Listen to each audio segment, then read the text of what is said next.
First of all, we just want to thank everyone for coming. We're super excited to share our story with you all. So thanks for taking the time. What we want to talk about today is just sort of a history of Night Shift Brewing through the lens of what we have just called Create Better. We've sort of refined what our company stands for to the point of calling this, or calling it Create Better, which has led us to sort of consistently improve our business. It's kind of about learning from our failures, and we're just kind of hoping to walk through our history with that lens in mind and just kind of talk through our story. So a little bit about who we are. We are the three founders of Night Shift Brewing. I'm Michael, this is Mike, that's Rob. We collectively own about 80% of the company, so we're the board of directors, we make the decisions, we set the vision for it, and we started it. So we're actively involved day to day, and we're also driving sort of long-term vision. I just want to note Rob's also the president of the Mass Brewers Guild, which has been really impactful, not just for our business, but also for business and breweries in Massachusetts. So that's been super exciting. So first, I want to talk about failure, because our past is full of it, and I think it's important context to set. This is me, I think, just transferring some beer back in 2013 and totally failing at it. So I think what's important to note is, our failures are often some of the reasons we've been successful because we've had to learn from them. And it's sort of kind of forced us to make creative mistakes. So I just wanted to walk through a few of them and just kind of recap some of the things that we've screwed up over the years that have taught us some serious lessons. First off, we just didn't have any professional experience. We made a lot of mistakes because we weren't in the industry beforehand. We were just homebrewers. I do think having that perspective kind of gave us this fresh set of eyes on the industry, and sometimes I think we made more creative decisions, but also a lot of mistakes. At times, especially in the early years, the quality of our beer was sometimes iffy. It was good enough definitely to get us where we are, but we did have corks that would pop out of bottles, bottles that would gush. There's a video on YouTube of a guy opening a bottle of our beer and it like explodes everywhere, which we play at staff parties. And we've drained a lot of beer. We won't put out beer that's no good, or that's good, or that's no good. And it's forced us to develop a much better lab, better equipment. We learned a lot through initially having some iffy beer. Inventory and freshness issues were definitely things we have struggled with, or at least struggled with in the past. As you grow, you have more and more beer, and you have to figure out how to store it and how to keep track of it. So we've had to learn ways to sort of deal with that and develop cold storage and better processes for managing all of our beer. Especially early, we barely made payroll a lot, and it was really scary. But that forced us to create more fiscally responsible approaches to our budget and have a better control of our balance sheet. When we started, it was just the three of us, and we didn't really have a staff development plan because we weren't worried about developing anyone other than ourselves. We're now at 126 people, and that has forced us to think about how we're developing people and their futures, not just our own. And we most recently hired an HR director, which was super exciting. And then just finally, underplanned, over budget, and abandoned projects. We got plenty of those behind us. But I think what's important to note there is, we just learned to ask better questions to put better projects in front of us. All right, so why we hope you're going to listen to us anyway. We're a passion-driven business. We started with a really strong passion, and I think we still have that today. It's what drives us to wake up every day and do what we do. We're still very independent. We own collectively 80% of the company. The rest is friends and family. We've been profitable every year since we started. 150 times volume growth since the very beginning. It's been amazing to see, and we don't even think about it very often. We just kind of keep going, but we sort of do have that behind us, and it's been awesome. Like I said, we employ 126 people. We try and offer them great perks. We started with this approach of going deep, not wide, and we still have maintained that in our market. We were just in Massachusetts when we started, and we're mostly still in Massachusetts today, just a little bit out of state. We still have strong sales and velocity, and As we're going to talk about today, we're on a mission to shift our industry and create better. So a little visual history of Night Shift through the lens of create better. 5 years of homebrewing behind us. We started in 2012. We had 150 capital raised between friends and family, 3 staff, 1,500 square feet in Everett, in this small, dingy little construction space that we turned into a brewery, and lots of passion, lots more ignorance. This photo was taken at 4:36 a.m. at the end of a really long brew day. That was our first day ever brewing. So it's just like one of those moments we've captured. First day brewing commercially. First day brewing commercially, yes, true. And here's a day brewing as home brewers. So this is in our Somerville kitchen. 3 of us just standing there looking like Muppets. And then we turned pro, and that shot was taken for the improper Bostonian in 2012. This is our brewery back in 2012. This is like a clean day for us. Yeah. So I just want to talk through a few of the things that we focused on to sort of create better when we were beginning, and then I'll hand it off to these guys to walk us through the rest of the years. We started with all cork and cage bottles. We hand labeled them, we hand wrote on them. We were really going for like a very premium look. We were trying to stand out in the marketplace, elevate beer to sort of like a wine-like status. It gave us higher margins, and I think it did help us stand out. And a personal touch, like writing on every single label, it was a huge pain, but like people I think appreciated it. And eventually we moved away from that into cans, which we'll get to fairly soon. But it was an interesting way to start because it was this create better mentality. I also just want to note we started with volunteers. Some of those guys in the picture there were just volunteers helping us. None of them we employ anymore, but we did hire a bunch of our volunteers from the beginning. And that's just been like super rewarding to be able to take people that were volunteering and just lending their time to us and bring them on and sort of help grow the company with them together. So the other, I would say, like big thing that helped us stand out in the beginning was 100% shifted beers. It was like nothing can go in a bottle unless it's shifted. We even said like we will never brew an IPA. That's a thing. Which is so weird because now like our focus is really like hoppy beers. But in the beginning, it was all shifted. Viva Habanero was the rye ale with habanero peppers. That was sort of one of our trademark flagship core beers in the beginning. It got us attention. It really established us as an innovation brand. Ultimately, it was unsuccessful just because we decided to switch to more drinkable beers, hoppy beers that encouraged more repeat purchases. Genius. It was genius. It's brilliant. But it was a great way to get our name out there and spread the word. The sour barrel aging program that we started with is still alive to this day. It is sort of an extension of our shifted approach. I mean, we still produce Everweiss. Shifted is basically no traditional, not just traditional ingredients of water, malts, hops, and yeast. So just anything else that we could think of, like cinnamon sticks, fruit, habanero peppers. We've got weirder than that, but yeah. Everweiss is a beer that actually stuck around. We started with it, and that one's grown into sort of a core offering of ours.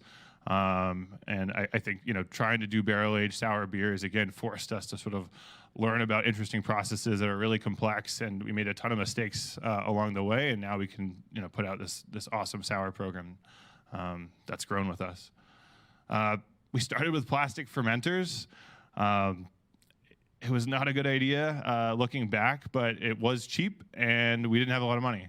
So it's so shameful to say it, but we had a normal ale room, which was just conditioned with an air conditioner, and then a sour saison room, which was just a space heater, and that's how we controlled temperature, which is just not recommended at all. But we made it work, and the beer quality was good enough to get us out there. We did ultimately make the decision to move to stainless steel when we could afford it. And that allowed us to really expand our style offerings. It actually allowed us to really get into hoppy beers, improve our quality a lot, and set the direction for the future of the company.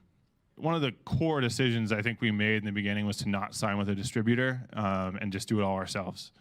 We'll get to it a lot more later, but at the time, we were just looking at the distributor partners out there. We didn't see anyone that we wanted to work with, and mass franchise law basically locks you in a contract for life. So we didn't want to do that, and so we said, we'll just throw beer in a Subaru, drop it off, and handle all the sales ourselves. It allowed us to keep 30% margin, which was good for profitability, but probably more importantly, it allowed us to develop really deep relationships with all of our accounts and get to know what our customers' needs were and hear on a regular basis what's happening in the market. Our tasting room was not a part of the business plan really, and it's become core to who we are today. We started with 90 square feet. We thought, some people will drop in here, probably not very often because we're in a sketchy warehouse. But if they want to come in, cool, and we'll sample them on some beers. As our reputation grew, we just got busier and busier. We expanded our hours. I think we were just, was it Thursdays and Saturdays to start? And it, open every day of the week was soon a thing. We expanded into our production space, which was dangerous and not a good idea, but when you have people waiting out the door, what are you going to do? And then we ultimately learned okay, when we move, which we know we have to do, we have to build a bigger tap room because this is more important than a 90 square foot space. And then the last thing I want to talk about is just the decision to put the owl everywhere. I actually drew our logo back in 2010 when we were just homebrewing, and it was just something to slap on bottles as our homebrew labels and give it to friends. And when we made the business, it was just oh, this is our logo, cool. We decided to be a logo-oriented company. Not a lot of breweries were doing that, and we decided that's going to be what's everywhere. It's a hop and an owl at the same time, and it's kind of a nocturnal creature, so it felt like it made sense. And we've grown with that, and we've just made that a bigger and bigger part of our branding, and I think that's been a huge part of sort of how we've grown and created messaging around our logo and the owl. Transitioning from our early years in 2012, 2013 to 2014 and 15, I'll pass it over to Mike. So the next couple of years was a kind of a big transition for us. We moved to a new brewery, as Michael alluded to. We went from 700 barrels in 2013 to over 4,000 barrels by the end of 2015. Kind of had a renewed focus on quality, evolved our branding, and went through a few expansion projects along the way that themselves had a couple rough patches that we learned from, and then really continued to establish our strong local presence and following. In 2014, we expanded our tap room. That was a new thing.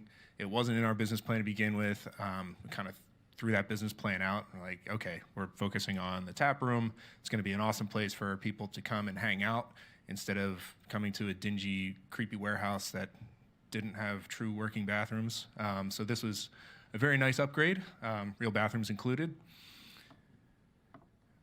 Just kind of a side-by-side, our original brewery, which is about 60 gallons per kettle there, to our new brewery, which required steps to get up to, and about 600 barrels per batch. So a pretty sizable increase in production size there.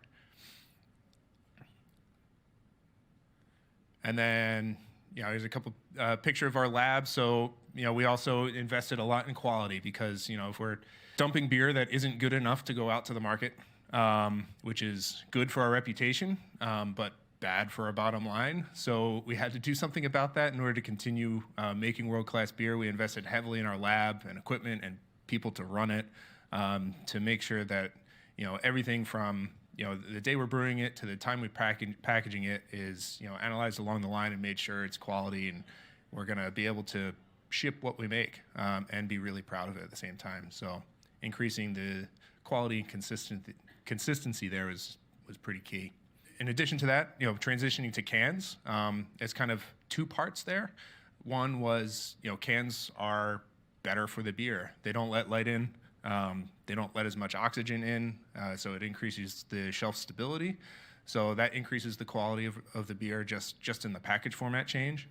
We kind of saw early on that the craft beer market was shifting away from bottles, which goes totally against what we were trying to do with the cork and cage, but that's what people started to buy, and we latched onto that very early on. And as soon as we did, we noticed velocity increased tremendously.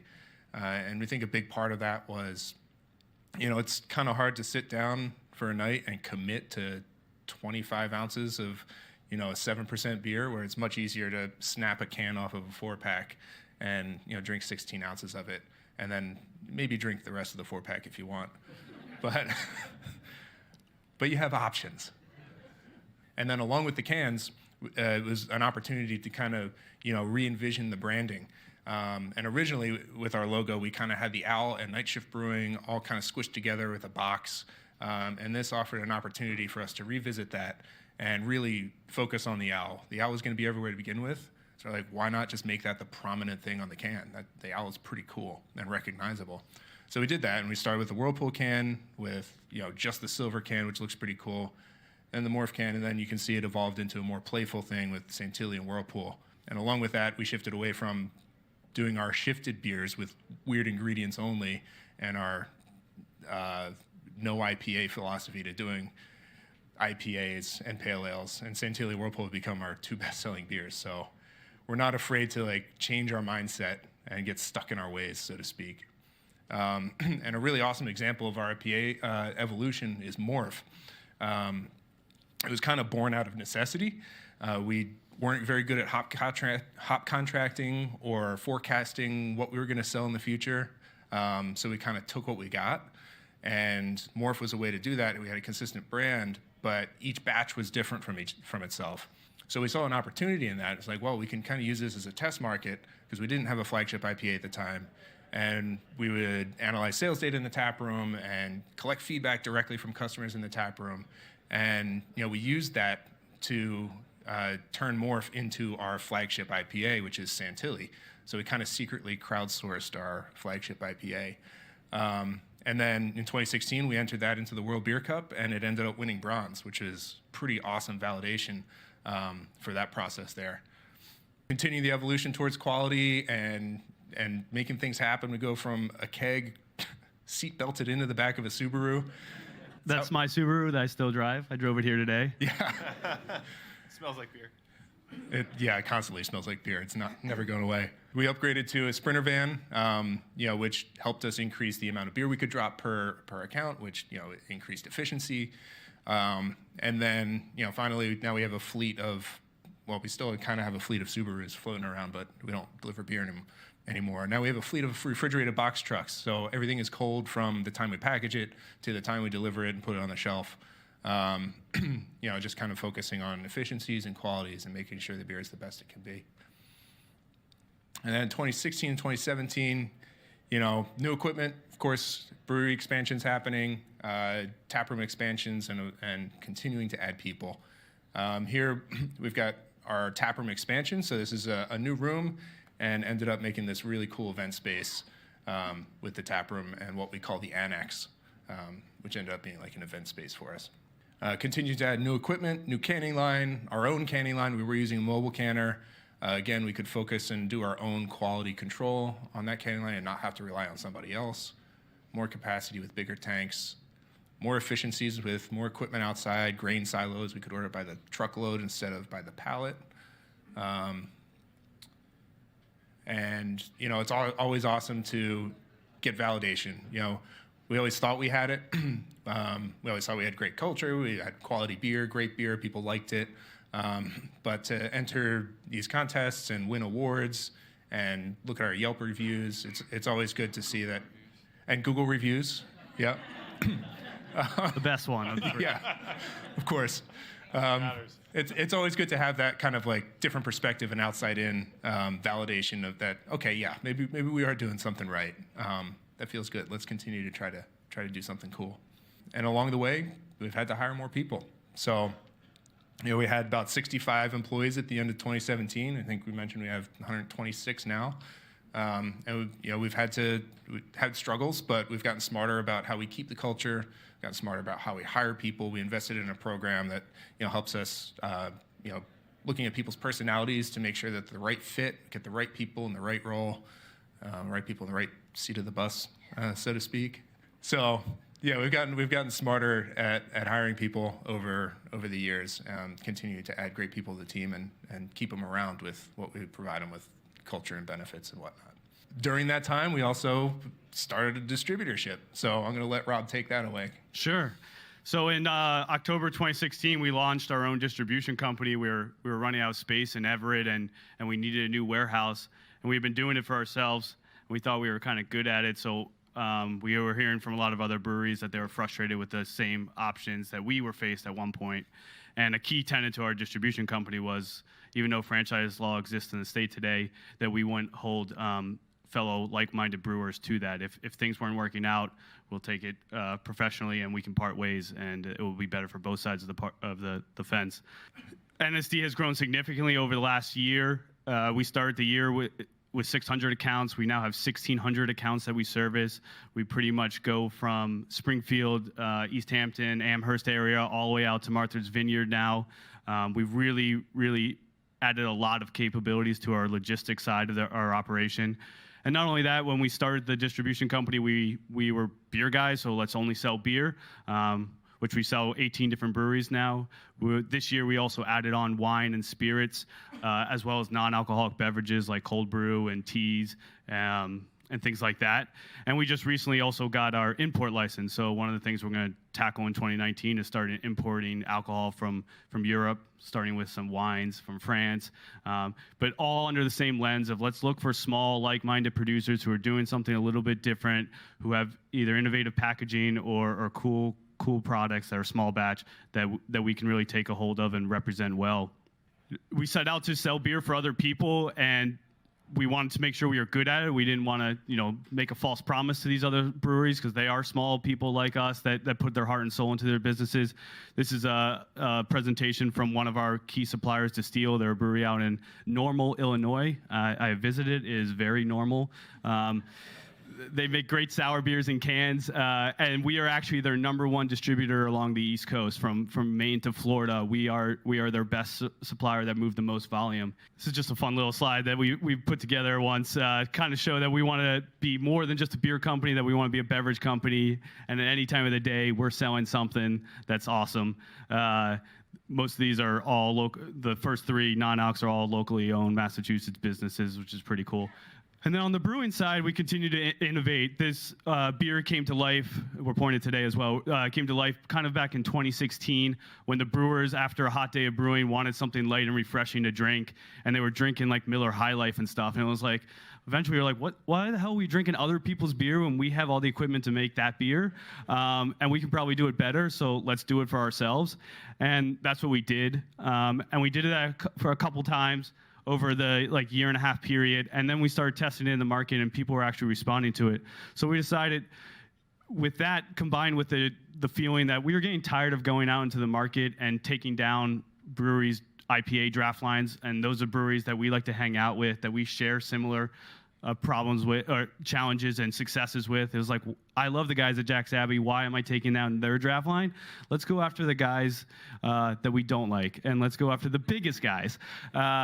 And we're sort of using the term macro nuisance now. And it's also important to say that the light beer category is the largest category in beer, and it's one that, for whatever reason, craft brewers decided that they didn't want to play in, that was anti-craft. And so we sort of fenced off the biggest part of the pool and let the biggest people win in it. So why not try to be the smallest guy taking share? We continue to also change our packaging options. These beers used to be in 750 milliliter champagne bottles. We talked about these earlier. These are sour beers that are fermented with bacteria. We got a separate canning line so that we could put the beer live bacteria into the finished goods. That's something atypical of what a lot of the sour beers that are out there in the market. Those are usually kettle sours, which they kind of cook it to kind of almost pasteurize the product. These are living beers. And we also kind of try to play around with the innovative labeling, and we use really cool photography techniques to kind of showcase, and they look very different from our core lineup. This summer, we also opened up 2 beer gardens along the Esplanade that were a pretty fun place. We have a patio in Everett. I don't know if you've ever been, but it is basically you're sitting on crappy asphalt in an industrial park, and it's not very scenic spot. So we set out to find the best spot in Boston to drink, and we worked really hard to get this location. It was a wild success. one of the cool things that we did here too was we could be most profitable if we only sold night shift beer here, but that wasn't who we are.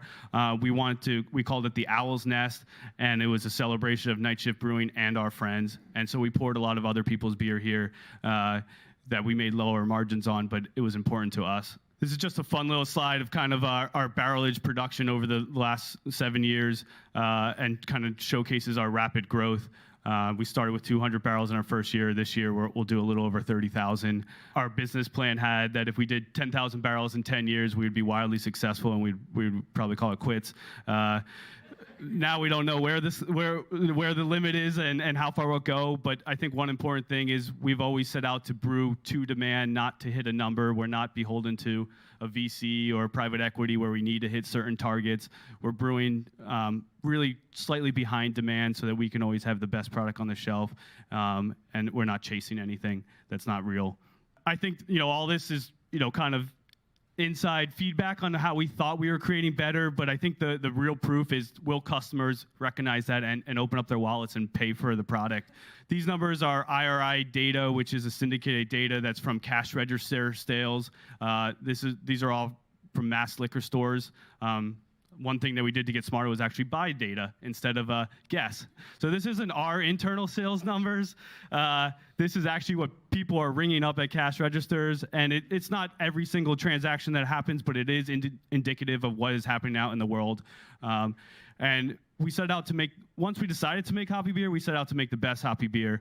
And this chart shows that we actually are the #1 hoppy beer provider in the state of Massachusetts, which is pretty crazy. That middle column is velocity. That really tells us how often does a customer pick our beer over other people's beer. And you can see we're almost at 2-to-1 ratio over kind of our next closest peers, which is pretty incredible to see. Our sour can series is classified as a specialty beer. It is the #2 specialty beer in the market, just behind Budweiser Amber Lager. I don't know who's drinking that crap, but clearly a lot of people are. We like to showcase here that our velocity is a lot better than theirs. We're in just less stores than Budweiser is in. If we were in more stores, we'd probably be beating them. Nightlight, we set out to be that kind of macro nuisance, and we released it about 26 weeks ago. So right now we're basically in the top 6 of light beers, which we're pretty shocked to see that we're beating out big global breweries with multi-million-dollar advertising campaigns, and that we're actually playing somewhat successfully in this market without really any advertising budget at all other than Instagram. So that's been fun to take away mindshare, and some of these guys are down almost as much as we're up, so we like to think we're directly stealing from their pie. If you look at just craft beer across all styles in Massachusetts, we're #3 right now, just a few $100,000 behind Harpoon. But again, we're beating out a bunch of national brewers that have much more resources, that have been around much more longer than us. This is ranked by velocity again, so in the state we are the 2nd fastest beer. So this helps us a lot in our selling story when we go to market. If a liquor store is just trying to carry us versus, let's say, Dogfish Head, we'll sell 3 times more volume than Dogfish Head will in that same store. And then if you bring in the national brewers or the global brewers, again, we are a top 10 brand in the state, which is pretty incredible. This is, again, a testament to kind of our deep, not wide philosophy of really trying to get our brand in front of Massachusetts consumers and make it just as recognizable as some of these other big beer brands. We really only package our beer in 16-ounce 4-packs, so another way to slice the data set is to look at packaging format. And if you take all beer across all global brewers in the state that play in the liquor stores and look at only 16-ounce 4-pack sales, we are by far the dominant, I like to say the king. We're toppling Budweiser pretty heavily here, and we're a far market leader compared to our peers in the state, which is really, again, kind of humbling for us to see that this kind of idea from our Somerville kitchen is actually really taking off. But nonetheless, we're not done yet. We're setting out to 2019 to try to create even better. We're building a Boston Tap Room, Lovejoy Wharf, right next to the Garden. It'll have a brewery in there, a kitchen, and a coffee bar, which is something, kitchen and coffee bar are all new for us. It will really be our innovation factory, and a lot of our new ideas will be first developed there before scaling up and going out to the wholesale world.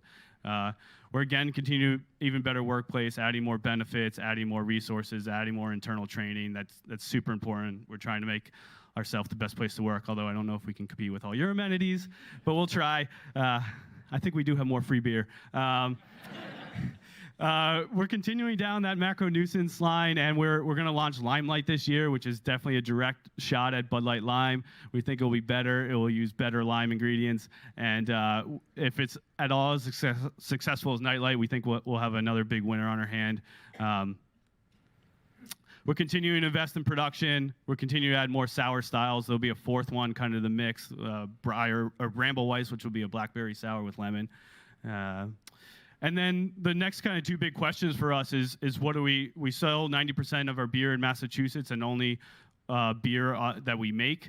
Can we grow beyond Massachusetts and replicate what we've done in this state and other states? With the regulatory environment, you kind of have to like reinvent the wheel in every state. They all have different liquor laws, which makes it really confusing and challenging. But can we replicate the brewery and the taproom experience somewhere else? And can we also replicate our wholesale operation in other states? And those are kind of the two big undertakings as we look future. And then the third one is, should we do other beverages and take the same sort of lens of creating better to other beverages? Could we do it for spirits, coffee, wine, cider, kombucha, whatever we're excited and passionate about, and kind of take the lessons we've learned from beer and apply it elsewhere? And I think their final note is just every day we try to create better, and I think you guys do the same, and we appreciate your time. And we can open up to any questions and answers.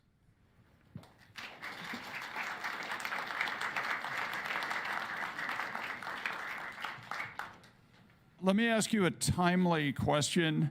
A certain other brewery in the Boston area is having some very widely publicized labor issues right now. Seems like they made some pretty appalling cuts to the wages of some workers and now seem to be like boomeranging way back in the other direction. Maybe this is just two people who made some bad decisions, but it seems like the first time that attention has been drawn to the labor practices of craft brewers.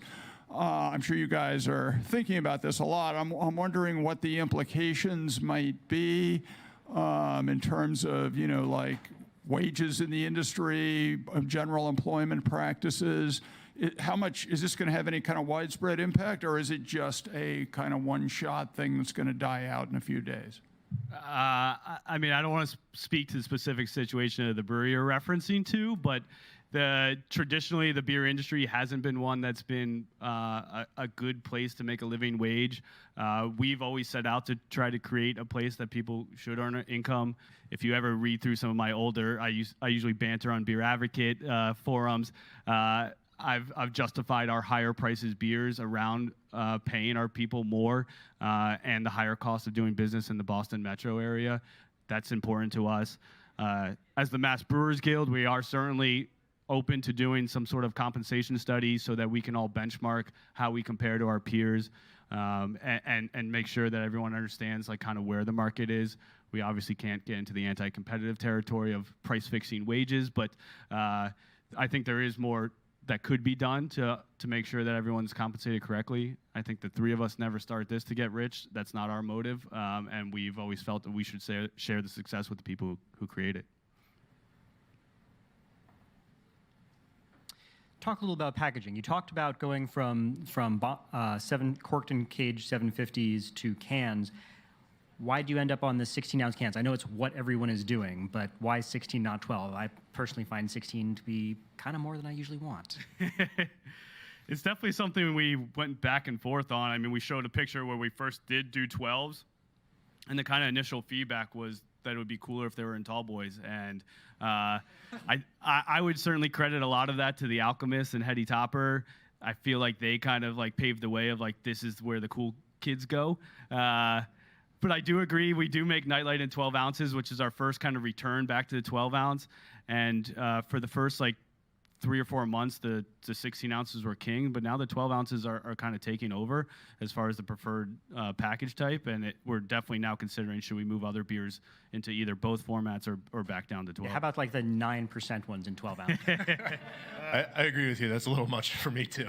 But I also just want to add, like, it seems that the 16-ounce format is somewhat of a New England phenomenon. You venture outside of New England, and it is, you still see a lot of 12-ounce bottles. You see a lot of 12-ounce cans. So And one of the other aspects was, okay, we use the same amount of volume in the same amount of time to fill bigger format.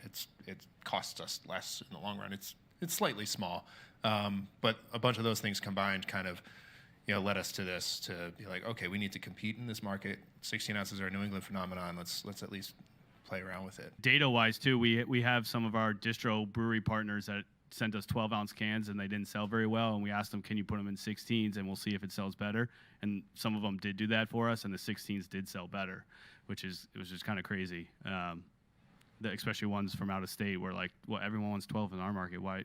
We're not going to make something special for you guys. But when the velocity increased, it was worth it. So with like the craft beer scene growing so much, has that changed, I guess, the way you guys look at what you're doing? Because I'm sure when you started out, it wasn't as big of a fad, but nowadays you see different places popping up all over the place, which is great for the consumer, but I just wonder if it changes the way you look at things at all. And also, do you have any other favorite non-night shift beers? Sure, I'll start this one. I mean, one of the breweries we consistently look up to is Allagash. They're, that beautiful branding, incredible beer, great leadership, really good QA, QC program. They seem to sort of check all the boxes in terms of like excellent brewery. And so they've sort of become like a great model and staple for us. In terms of how we look at the industry, I mean, I think Rob kind of touched upon it earlier, but I do think, if you look at like overall industry trends, beer is somewhat flat. We're not. And so we definitely feel like we can continue competing and growing and innovating on the brewery perspective. And, adding a tap room allows us to connect with consumers, sort of in our space. So doing that in Boston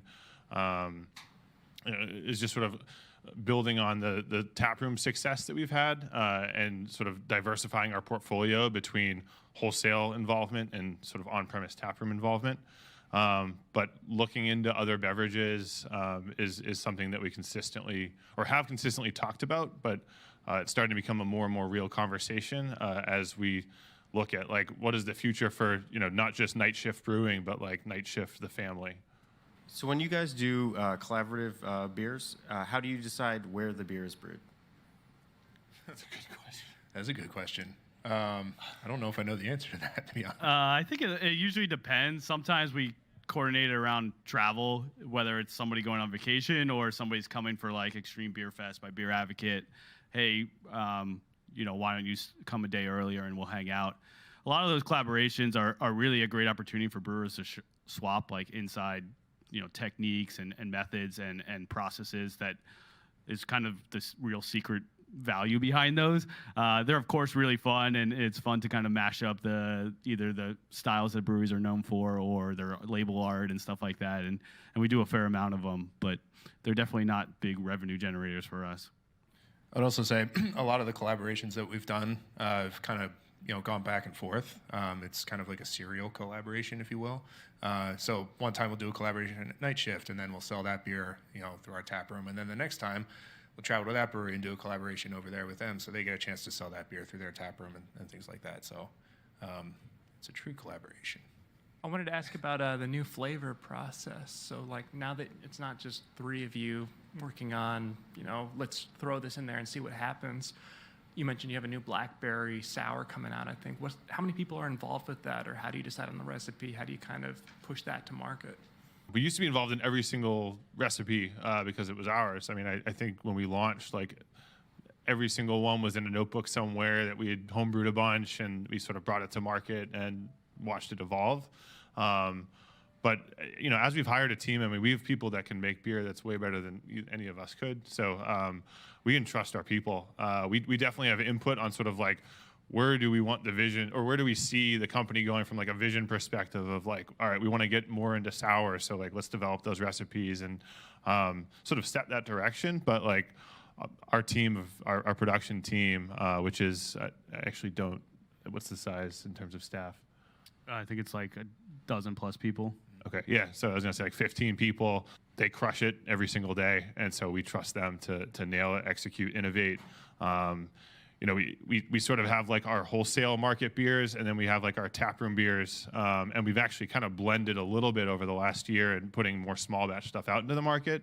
But we see a lot of our innovation happen with those smaller batch releases. We have smaller tanks that like are basically exclusively reserved for that, and then the brewers are basically just given like free will to just come up with whatever you think is interesting and cool, put it out, see how it performs, and then we scale up appropriately based on success, feedback, all that stuff.